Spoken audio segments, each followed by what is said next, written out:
Once upon a time, in a land far away, there lived a nameless monster. The monster was dying to have a name. So the monster made up his mind and set out on a journey to look for one. But the world was such a very large place. The monster split in two and went on separate journeys. One went east, the other headed west. The one who went east came upon a village. There was a blacksmith who lived at the village's entrance. "Mr. Blacksmith, please give me your name," said the monster. "I can't give you my name," replied the blacksmith. "If you give me your name, I'll go inside you and make you strong," said the monster. "Really?" said the blacksmith. "If you make me stronger, I'll give you my name." The monster went into the blacksmith. And so, the monster became Otto the blacksmith. Otto was the strongest man in town. But then one day he said, "Look at me, look at me. The monster inside of me is getting bigger." Munch, munch, chomp, chomp, gobble, gobble, gulp. The hungry monster ate up Otto from the inside out. Once again, he was a monster without a name. The monster next went to a castle to look for a nice name. He came upon a very sick boy who lived in that castle. "If you give me your name, I'll make you strong," said the monster. The boy replied, "If you can make me healthy and strong, I will give you my name." So the monster jumped right into the boy. And the boy became full of vigor. The king was overjoyed. He announced, "The prince is healthy. The prince is strong." The monster became quite fond of the boy's name. He was also quite pleased with his royal life in the castle. So he controlled himself no matter how ravenous his appetite became. Day after day, despite his growing hunger, the monster stayed put inside the boy. But finally, the hunger just became too great. "Look at me, look at me," said the boy. "The monster inside of me has gotten this big."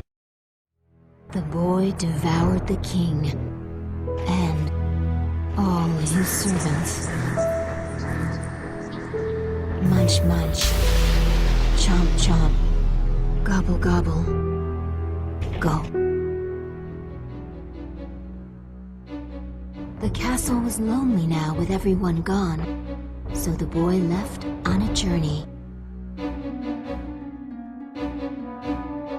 He walked and walked for days.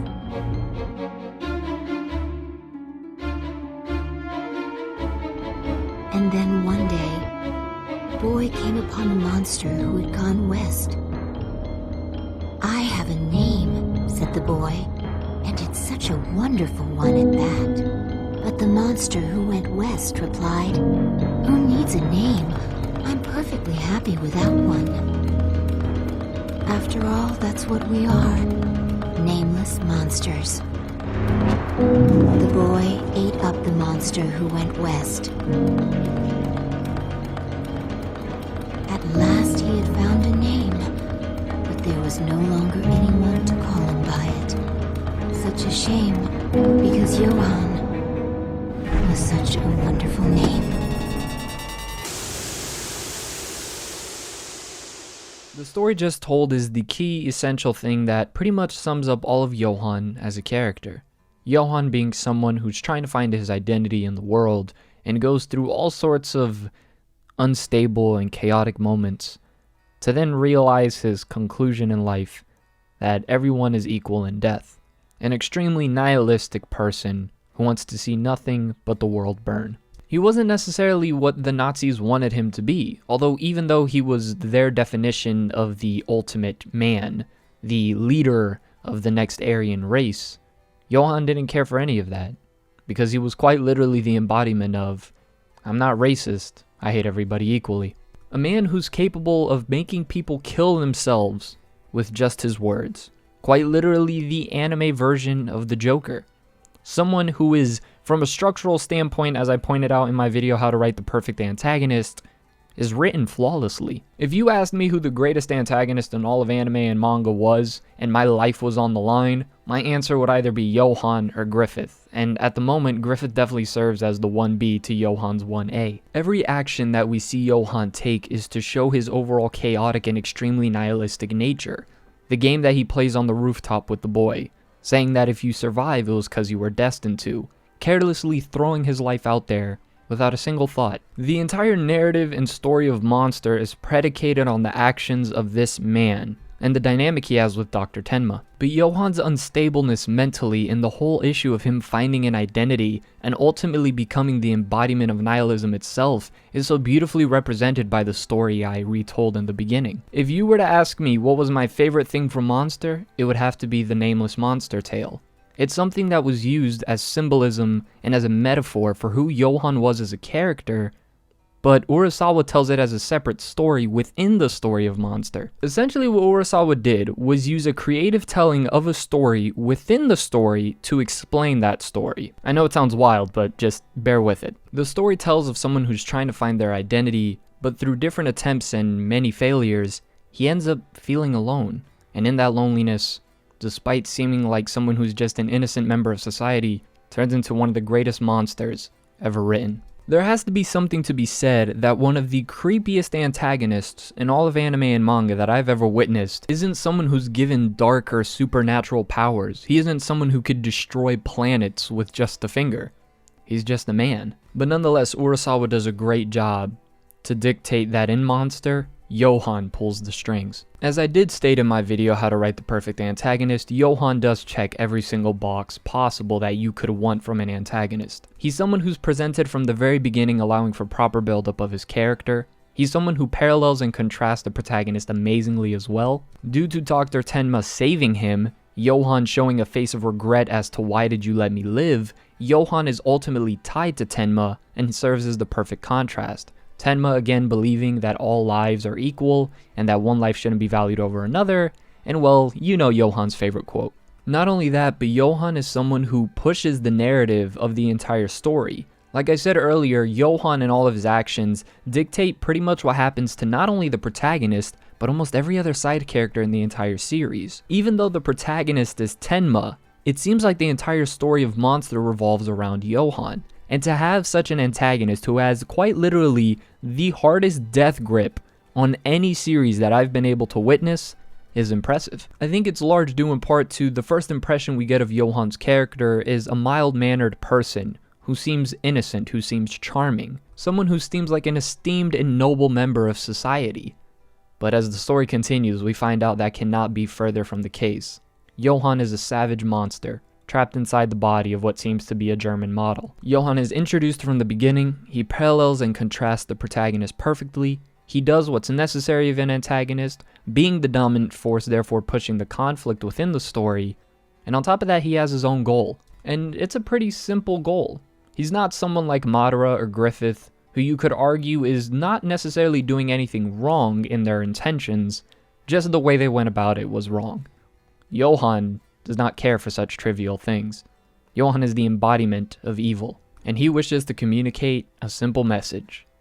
Death is the only thing we are all equal in. Now, whilst although I do think Griffith is a good example to use as the quote-unquote Antichrist, quite literally in the beginning of Monster's anime, it gives a quote straight from the Bible. Johan, if anything, is the embodiment of the Antichrist. Pure evil.